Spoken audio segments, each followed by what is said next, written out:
bonjour. Le récit s'ouvre sur un jeune garçon prénommé Dre, qui se déplaçait avec sa mère chérie jusqu'en Chine car cette dernière y avait décroché un emploi. Dre était attristé à l'idée de devoir quitter sa famille et ses copains. Ensuite, il embarque dans le bus pour l'aérogare. Durant le vol, Chéri répétait la langue chinoise, contrairement à Dre qui ne maîtrisait encore aucun terme de ce langage, n'ayant pas pris la peine de l'étudier. Il contemplait les édifices chinois dans une revue. Alors Chéri lui suggère de tenter de discuter avec le voyageur chinois assis à ses côtés. Dre s'efforce de lui adresser la parole en chinois. Mais il se trouve que l'individu parle anglais à l'origine. Après un trajet prolongé, Dre et Chéri atteignent la région de Pékin en Chine. Un employé d'accueil de l'aéroport les prend en charge, puis les emmène en véhicule vers leur nouveau logis. Une fois sur place, Dre fait la connaissance d'un garçon du même âge nommé Harry. Puis l'employé d'accueil mène Dre et sa mère jusqu'à leur nouvelle habitation. Il indique à Chéri de contacter une personne appelée Monsieur Han si elle rencontrait une difficulté, puisqu'il parle anglais. Ensuite, Chéri demande à son fils de ne plus laisser tomber sa veste au sol. Elle lui rappelle également qu'il a classe le lendemain. Chéri demande à son fils Dre de trouver le gardien parce que le ballon d'eau chaude est en panne. Alors Dre descend et tente de parler au concierge en anglais. Mais ce dernier ne le comprend pas et lorsque Dre cite le nom de Monsieur Han, le gardien lui montre sa maison. Dre s'y rend donc et lui explique qu'ils ont un souci avec le chauffe-eau et requiert son aide. Mais Han ne lui répond pas et l'ignore totalement. Dre a alors le sentiment de l'avoir importuné car il est arrivé à l'heure du dîner et Han était irrité par une mouche qu'il tentait d'attraper avec des baguettes. Puis il finit par la tuer. Dre est surpris par son attitude et s'en va. Dre aperçoit un jardin public avec plusieurs jeux et distractions. Une fille, et un homme qui s'exerce au violon, retiennent son regard. Ensuite, il croise Harry qui lui propose de jouer au football avec ses camarades. Et Dre accepte afin de capter l'attention de la jeune fille. Puis il se joint à leur partie. Mais son niveau était médiocre, donc il se sent gêné et choisit d'expérimenter un autre jeu. Ensuite, il joue avec un vieil homme qui initialement sous-estime Dre, pensant gagner aisément, tandis que la fille, Mei Ying, remarque que Dre est raillé. Alors Harry comprend que Dre est intéressé par elle et l'incite à aller lui parler. Quand Dre s'approche d'elle, il oublie qu'elle est chinoise et lui parle en anglais, puis il essaie de lui parler en chinois. Mei Ying rit alors de son accent et lui annonce qu'elle connaît l'anglais. Dre se réjouit et fait sa connaissance, ils écoutent des morceaux de musique ensemble et passent un bon moment, tandis que son ami Cheng arrive. Celui-ci n'apprécie pas qu'elle discute avec un garçon étranger. Il se met alors en colère contre elle et lui enjoint de se concentrer sur son travail scolaire. Puis Dre ramasse les feuilles tombées à terre pour les rendre à Mei Ying. Mais Cheng s'énerve contre lui et le frappe. Alors Dre se rue sur lui pour le frapper à son tour, mais Cheng le projette de nouveau au sol. Harry tente de s'interposer pour apaiser Cheng qui ne se calme pas, et il somme Dre de continuer le combat avec lui. Dre essaie alors de le frapper mais échoue et subit une sévère leçon. Puis Cheng lui porte un coup puissant à l'œil. Finalement, Mei Ying intervient et éloigne Cheng, après quoi Dre lui demande de partir sur le champ. De retour chez lui, Dre trouve sa mère endormie et entre dans sa chambre sans bruit pour ne pas la réveiller. Le jour suivant, Dre utilise le fond de teint de sa mère pour dissimuler la blessure sous son œil et se prépare pour son premier jour de cours. Chéri conduit Dre à l'établissement et Dre portait une casquette pour mieux cacher sa blessure. Dre est stupéfait lorsqu'il constate que le garçon qui l'a frappé la veille est avec lui à l'école, et il semble que la directrice informe Dre que les élèves n'ont pas le droit de porter de casquette. Alors Chéri retire la casquette de Dre et voit la trace de maquillage, elle lui demande s'il s'est battu avec quelqu'un. Mais Dre lui ment en affirmant qu'il a simplement cogné un poteau. À l'heure du repas, Dre ne savait pas comment manier les baguettes, mais heureusement Mei Ying vient l'aider et le saluer, Dre la remercie. Mei Ying présente ses excuses à Dre pour l'acte de Cheng, et Dre lui demande qui est exactement Cheng. Alors Mei Ying lui révèle que c'est son ami proche car son père et celui de Cheng sont amis. Puis Dre lui dit qu'il semble que Cheng soit attiré par elle et qu'il était jaloux parce qu'elle se tenait avec lui. Mei Ying rougit à ces paroles et le quitte pour se rendre à son cours de musique. Soudain, Cheng apparaît et renverse la nourriture sur le visage de Dre, qui était sur le point de se battre avec lui, mais la directrice intervient et empêche l'affrontement, tandis que Dre s'éloigne frustré et morose. En rentrant à la maison, il regarde une vidéo en ligne qui enseigne des méthodes de combat et tente de s'exercer pour ne plus être frappé. À cet instant, Monsieur Han arrive pour réparer le chauffe-eau et il voit ce que fait Dre, qui lui indique la salle de bain. Han entre alors et inspecte le problème, déclarant que le chauffe-eau fonctionne et qu'il faut simplement appuyer sur le bouton et patienter une demi-heure pour que l'eau chauffe, et après la douche, il faut l'éteindre. Dre est étonné par ces explications car il n'avait pas un tel bouton en Amérique, tandis que Anne lui demande ce qui est arrivé à son œil. Dre lui répond alors qu'il a heurté un poteau. Puis Anne remarque que la poignée de la porte est cassée et la répare, tandis que Sherry arrive et réprimande son fils parce qu'il n'accroche pas ses habits et les jette toujours par terre. Anne observe la scène. La vie scolaire de Dre devient un cauchemar car chaque fois qu'il voit Cheng, il l'évite et se cache, ayant commencé à avoir très peur de lui. Puis il pénètre dans la salle de spectacle et voit Mei Ying s'entraîner au violon. L'instructeur lui dit alors qu'elle s'exerce de manière erronée et qu'elle a besoin de leçons supplémentaires pour progresser, et qu'il va appeler son père. Après le départ de l'instructeur, Dre entre et salue Mei Ying, lui disant que son jeu était superbe et lui demandant pourquoi elle s'entraîne autant. Mei Ying lui répond alors qu'elle a une audition le mois suivant à l'Académie de Pékin. Dre est contraint de partir au retour de l'instructeur. À sa sortie de la salle, Cheng le bloque avec ses camarades et il l'encercle pour l'effrayer, tandis que Cheng le menace en exigeant qu'il s'éloigne de Mei Ying. Puis il vide son sac et lui donne des coups de pied, tandis que Dre était furieux car il ne pouvait pas leur riposter. Plus tard, Dre se balade avec sa mère Sherry et ressent soudain un vif intérêt en entendant des enfants s'exercer aux arts martiaux. Il court alors les observer et s'enthousiasme en les regardant, souhaitant intégrer cette école. Dre se déplace sur les lieux et voit un maître qui entraîne les élèves et leur demande la devise de l'école. Les élèves répondent que la devise est qu'il n'y a ni faiblesse, ni douleur, ni pitié. Mais Dre est stupéfait lorsqu'il découvre que Cheng est un élève de cette école. Il renonce donc à s'inscrire, tandis que sa mère Sherry lui demande pourquoi il est contrarié. Dre lui répond qu'il est malheureux parce qu'ils sont venus en Chine. Alors Sherry s'arrête pour lui parler et, par coïncidence, il se trouve devant la maison de Monsieur Han. Dre lui affirme qu'il déteste ce pays et qu'il veut retourner dans sa patrie auprès de ses amis. Sherry explique à Dre qu'ils ne peuvent pas retourner en Amérique car elle travaille désormais en Chine, et elle lui demande de considérer la Chine comme sa nouvelle patrie. Mais Dre ne lui répond pas et s'en va, tandis que Han entendait toute leur conversation. Plus tard, Dre part en sortie scolaire, mais comme d'habitude, il était triste et découragé. Lorsque Mei Ying s'approche de lui pour lui parler, il décide de s'éloigner d'elle pour éviter les ennuis. Il se sent constamment en insécurité car Cheng et ses amis pouvaient l'intimider à tout instant. Dre décide de ne pas renoncer à ses droits et de se venger de Cheng et de sa bande. Il les suit dans la rue et réfléchit à comment les ennuyer. Alors, il leur jette de l'eau sale puis se met à courir, tandis que Cheng et ses amis le poursuivent. Dre tente de fuir autant que possible et les retarde par tous les moyens, mais il trouve d'autres chemins et continue la course. Finalement, Dre arrive dans une impasse, il l'encercle alors de tous côtés et l'attache. Puis Cheng lui assène une série de coups sans pitié, jusqu'à ce que Han intervienne et stoppe Cheng en lui ordonnant de partir. Cheng et ses amis voulurent frapper Han, qui par leurs coups avec habileté les fait se heurter entre eux, car il est un professionnel des arts martiaux. Il se contente de se défendre, car il n'attaque pas les enfants, et il les met dans l'embarras avant de les disperser. Pendant ce temps, Dre était allongé au sol, observant la scène, ébahi par l'aisance de Han. Après avoir mis fin à l'affrontement, Han prend Dre et l'emmène chez lui pour soigner ses blessures avec des méthodes chinoises, au point que Dre ne ressentait plus de douleur. Puis Dre demande à Han de lui enseigner le kung-fu. Han répond qu'il n'a jamais enseigné à personne auparavant et lui demande pourquoi il veut apprendre. Dre lui dit qu'il veut apprendre les arts martiaux pour frapper les gens de toutes ses forces. Mais Han n'est pas séduit par sa réponse et lui explique que le kung-fu est destiné à la connaissance et à la défense de soi, non à la bagarre et à la création de problèmes. Dre rétorque qu'il a vu un maître apprendre à ses élèves à se battre sans pitié.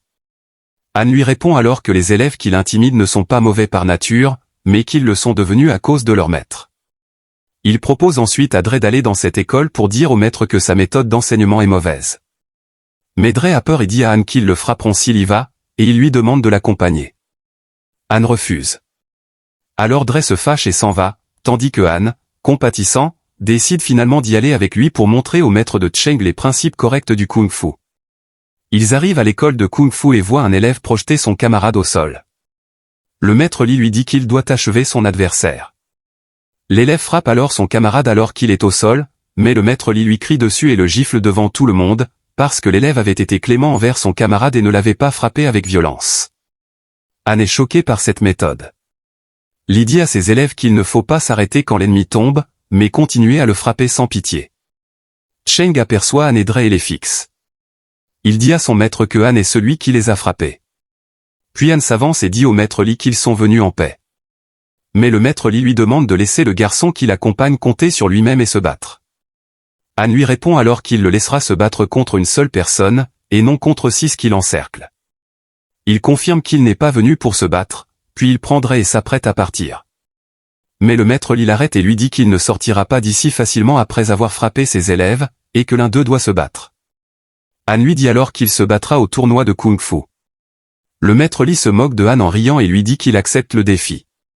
Anne lui demande alors d'informer ses élèves de laisser Dre tranquille pendant toute la période d'entraînement. Li accepte et ordonne à ses élèves de laisser le petit Dre en paix, pour qu'il ne meure pas de peur. Il dit à Anne que si son élève Dre ne vient pas au tournoi, il le fera payer le prix. Mais Anne ignore ses paroles et s'en va. Puis Dre lui demande, une fois sorti, ce qui s'est passé entre lui et le maître Li, car il n'a pas compris leurs paroles en chinois. Anne lui dit alors que la bonne nouvelle est que les élèves de Li laisseront Dre tranquille, et la mauvaise nouvelle est que Dre affrontera les élèves du maître Li l'un après l'autre. Dre est choqué et dit qu'ils le tueront. Mais Anne lui demande de ne pas s'inquiéter, car il va lui enseigner le Kung Fu et le préparer pour le tournoi. Dre se réjouit alors énormément. Le lendemain, Dre se rend chez Anne et y trouve une voiture, car il la répare. Puis il jette sa veste par terre et dit avec orgueil qu'il est rapide et qu'il a des mouvements athlétiques. Anne s'étonne de lui.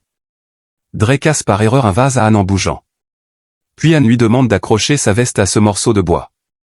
Dre obéit. Anne lui demande ensuite d'enlever la veste, de la remettre, puis de l'enlever et de l'accrocher à nouveau au morceau de bois. Dre proteste au début, car il ne comprend pas l'utilité de cela, puis il exécute les ordres de Anne, qui ne cesse de lui commander de jeter la veste par terre, de la mettre et de l'enlever. Il passe toute la journée sur cet exercice. Puis Dre rentre à la maison découragé, car il voit qu'il a passé sa première journée sans utilité. Mais il accroche sa veste pour la première fois, et Chérie est surprise. Le jour suivant, Dre continue le même exercice. À l'école, Mei Ying dit à Dre qu'elle a appris qu'il participera à la compétition de Kung Fu et elle souhaite qu'il est un bon entraîneur. Elle l'informe aussi d'un festival qui se tiendra en ville demain, et elle sera heureuse de sa présence. Dre accepte et dit à Mei Ying qu'il sera là. Il se rendait chez Anne et, avant d'entrer, décide d'enlever sa veste et de la cacher. Il dit à Anne qu'il l'a oubliée. Mais Anne lui demande de la sortir, et Dre poursuit l'exercice de la veste. Puis Anne vient et lui demande d'accrocher correctement la veste, car il l'accroche de manière incorrecte. Ensuite, Chérie entre chez eux avec des billets pour le festival chinois, et elle apporte un billet pour Anne, qui refuse au début, mais Chérie insiste pour qu'ils viennent avec eux. Alors ils vont tous au festival. Dre les laisse et part chercher Mei Ying. Ils se réjouissent lorsqu'ils se rencontrent, et Dre lui offre un cadeau. Ils conviennent que Dre assistera à l'audition de Mei Ying et qu'elle assistera à son tournoi de Kung Fu. Le lendemain, Dre entre chez Anne sans demander la permission. Alors Anne lui ordonne de sortir et de demander la permission d'abord. Puis Dre revient au même exercice ennuyeux et dit à Anne qu'il en a assez de cet exercice stupide, et il décide de partir. Mais Anne l'arrête et lui ordonne de venir vers lui. Il lui demande de mettre la veste, et lorsque Dre essaie de l'enfiler, Anne l'attire vers lui et lui dit que ses bras sont devenus forts parce qu'il a enlevé et remis la veste à maintes reprises. Anne explique à Dre qu'il s'entraînait au Kung Fu tout ce temps. Anne était sur le point de le frapper, mais Dre esquive rapidement le coup grâce à l'exercice de se pencher pour ramasser la veste. Puis Anne lui ordonne de se concentrer, et l'entraînement sérieux commence. Nous découvrons que Dre est devenu expert pour parer les coups de Anne et les éviter. Anne lui dit que le Kung Fu existe dans notre vie quotidienne, mais qu'il faut l'exploiter, car le calme et la maturité sont la clé des arts martiaux corrects. Alors Dre comprend que Anne lui a appris les techniques du Kung Fu à travers une chose simple qu'il fait chaque jour, et qu'il a appris les mouvements de base sans s'en rendre compte. Anne emmène Dre dans un autre endroit pour commencer la deuxième phase de l'entraînement, qui est l'entraînement de l'énergie intérieure. Puis ils arrivent à leur destination. Anne dit à Dre qu'il a appris le Kung Fu de son père à cet endroit, et qu'ils vont maintenant monter au sommet de la montagne pour boire à la source du dragon. Ils gravissent toutes les marches, mais Dre se fatigue beaucoup, contrairement à Anne. Après leur arrivée, ils voient des maîtres de Kung Fu en train de s'entraîner, et Dre les admire. Son admiration augmente pour une maîtresse qui se déplace devant un serpent sans peur d'être mordue. Puis ils arrivent finalement à la source du dragon. Anne dit à Dre qu'il est venu ici avec son père quand il avait l'âge de Dre, et son père lui a dit que ses os sont magiques, car si on en boit, personne ne le vaincra. Dre ne tarde pas à boire de l'eau de la source. Puis il demande à Anne au sujet de la maîtresse qui était devant le serpent. Anne lui dit alors que c'est le serpent qui imitait la maîtresse, et non l'inverse, parce que la maîtresse utilisait ses forces intérieures et a réussi à contrôler le serpent. Alors Dre lui demande de lui apprendre comment contrôler les gens. Anne lui répond que la seule personne que Dre a besoin de contrôler, c'est lui-même. Anne commence à entraîner Dre à de nouvelles méthodes et le fait bouger exactement comme lui. Il a failli le pousser dans l'eau parce qu'il n'était pas assez concentré. À la fin de la journée, Dre et Anne rentrent à Pékin. Puis Dre dort dans le lit de Anne, et la scène de la maîtresse et du serpent reste fixée dans son esprit. Il retourne ensuite à son entraînement avec Anne, qui augmente l'intensité des exercices et fait faire à Dre des mouvements qui accroissent sa force et sa forme physique. Il lui apprend à anticiper le coup de l'adversaire sans le voir. Il semble que Dre s'améliore beaucoup et que sa force augmente. Alors Anne lui dit qu'il a demain un jour de repos de l'entraînement, car il a besoin de se reposer, car l'excès d'entraînement n'est pas une bonne chose. Mei Ying rencontre Dre et lui dit qu'elle jouera demain, et elle était inquiète d'échouer. Alors Dre la rassure et lui dit qu'elle est une fille douée et qu'il sera avec elle demain pour l'encourager. Mais elle doit se reposer aujourd'hui pour pouvoir se concentrer demain, car l'excès d'entraînement n'est pas une bonne chose, comme son maître Anne le lui a dit.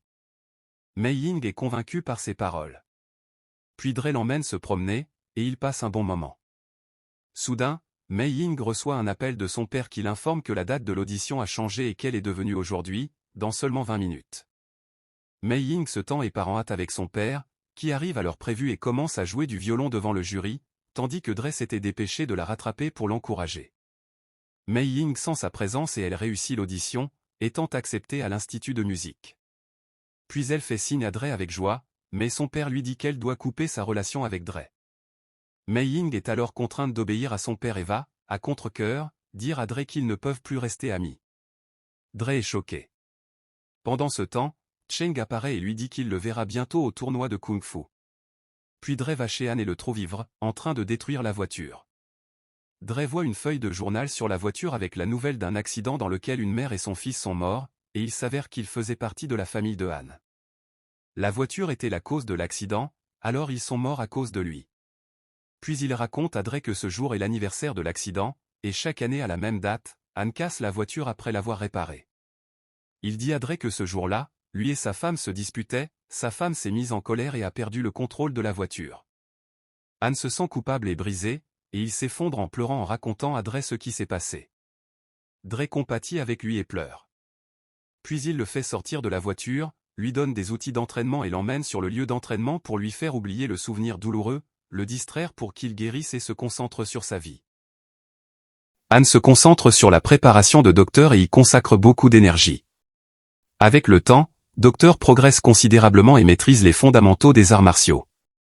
Il devient capable de renvoyer toutes les balles de tennis de Anne et de parer ses attaques sans le regarder. Il s'entraîne dans la boue pour ralentir ses mouvements et s'exerce sans relâche en vue du tournoi. Anne est impressionnée par le niveau de Docteur, qui est désormais capable de toucher Anne. Mais Docteur n'oublie pas Mei Ying et souhaite lui parler. Cependant, elle refuse de lui adresser la parole et s'éloigne à chaque fois qu'il la voit. Plus tard, Docteur et Anne vont examiner le lieu de la compétition. Anne lui dit qu'il n'est pas crucial de gagner ou de perdre, car l'essentiel est de se battre avec courage pour gagner le respect des autres, et ainsi Cheng et sa bande le laisseront en paix. Anne lui offre une tenue de combat. Docteur en est ravi car elle ressemble à un uniforme porté par Bruce Lee. Puis Docteur confie à Anne qu'il lui a enseigné une leçon importante, la vie nous combattra toujours, et c'est à nous de choisir de nous relever ou de rester à terre. Ensuite, Docteur serre Anne dans ses bras et lui dit qu'il a été le meilleur ami qu'il ait jamais eu. Il lui demande ensuite d'écrire pour lui une lettre en chinois à présenter au père de Mei Ying. Anne accepte. Docteur frappe alors à la porte de Mei Ying, qui sort avec son père. Ce dernier lit la lettre en chinois rédigée par Anne, dans laquelle Docteur s'excuse auprès du père de Mei Ying pour avoir retardé sa fille pendant son temps de jeu. Il lui promet d'être un bon ami pour elle et demande une seconde chance.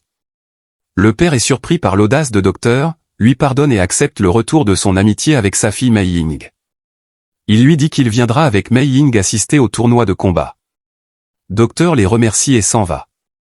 Le jour du tournoi, Docteur est un peu anxieux et tendu lorsqu'il voit Cheng déchirer ses adversaires à coups violents et remporter ses matchs. Anne explique à Docteur que celui qui obtient 2 points gagne le match, qu'un coup compte pour 1 point, et que Docteur a donc besoin de 2 coups pour l'emporter. puis Docteur se prépare et dispute son premier combat. Au début, il a peur et recule, et malheureusement, il reçoit un coup et son adversaire marque le premier point. Anne demande à Docteur de se concentrer. Docteur touche alors son adversaire et marque un point à son tour. Ensuite, il porte un coup fulgurant et obtient le deuxième point, remportant ainsi son premier match. Pendant ce temps, les élèves de l'école de Lee gagnent tous leurs combats et jouent avec violence et agressivité, comme leur maître Lee le leur a enseigné. Docteur parvient également à gagner son deuxième et son troisième match, atteignant les quarts de finale. Lee entre alors dans une rage lorsqu'il l'apprend. Cheng écrase quant à lui chaque adversaire qu'il rencontre. Docteur affronte un combattant de l'école de Lee et parvient à parer toutes ses attaques, puis il lui porte le coup de la victoire, accédant ainsi aux demi-finales. Anne précise à Docteur qu'à partir des demi-finales, la victoire se fait en 3 points, et lui demande de ne pas perdre sa concentration. L'ambiance des combats finaux se prépare. Le premier match de demi-finale oppose Cheng à un combattant nommé Ao. Cheng obtient facilement les 3 points et atteint la finale, tandis que Docteur est surpris par sa force. Docteur se prépare alors à affronter un combattant de l'école de Lee nommé Liang. Nous voyons le maître Lee ordonner à Liang de briser la jambe de Docteur pendant le combat, malgré l'illégalité de cet acte. Liang obéit aux instructions de son maître. Le match entre eux commence. Au début, Docteur avait peur de Liang, qui saisit l'occasion pour frapper la jambe de Docteur et la casser. L'arbitre annonce alors l'exclusion de Liang pour faute, permettant ainsi à Docteur de se qualifier pour le match final. Le médecin examine Docteur et lui dit que son état est grave et que, malheureusement, il ne peut pas disputer le prochain match. Anne lui dit alors qu'il a combattu avec honneur et a prouvé sa force. Mais Docteur veut jouer et demande à Anne de le soigner par la méthode chinoise. Anne explique à Docteur qu'il n'a plus besoin de se battre, que gagner ou perdre n'est pas important, car Docteur a prouvé qu'il est un combattant fort. Mais Docteur refuse ces paroles, lui dit qu'il ne se retirera pas et demande à Anne de l'aider à se lever et à se battre. Anne est alors contraint de le soigner par la méthode chinoise. L'arbitre était sur le point d'annoncer la victoire de Cheng en raison de l'absence de Docteur, mais ce dernier apparaît à la dernière minute et entre sur l'aire de combat en boitant, tandis que Lee regarde Anne en se moquant de la blessure de Docteur. Le match final commence et ils échangent des coups. Docteur esquive habilement une attaque de Cheng, mais Cheng le touche et marque le premier point. Puis Docteur revient avec détermination, se bat de toutes ses forces et obtient le point d'égalisation. Il ajoute ensuite le deuxième point et prend l'avantage sur Cheng. Lee commence à avoir peur et ordonne à Cheng de frapper sans pitié la jambe blessée de Docteur.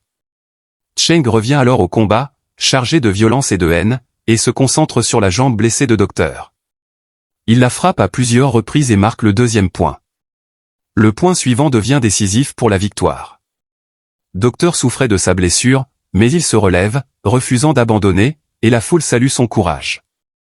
Docteur combat alors avec le style du serpent, comme il a vu la maîtresse le faire sur la montagne. Anne est surpris par sa détermination. Docteur parvient à contrôler l'esprit de Cheng en le poussant à imiter ses mouvements, puis il lui porte un coup puissant qui le projette au sol. Il obtient ainsi le troisième point et remporte le combat au milieu d'une immense joie populaire. Cheng prend ensuite la coupe des mains de l'arbitre et la donne à Docteur par respect. Tous les élèves du maître Lee se lèvent en signe de respect envers le maître Han, car c'est un homme d'honneur et de principe, et ils abandonnent Lee, le vaincu. Puis Docteur et Anne célèbrent cette victoire.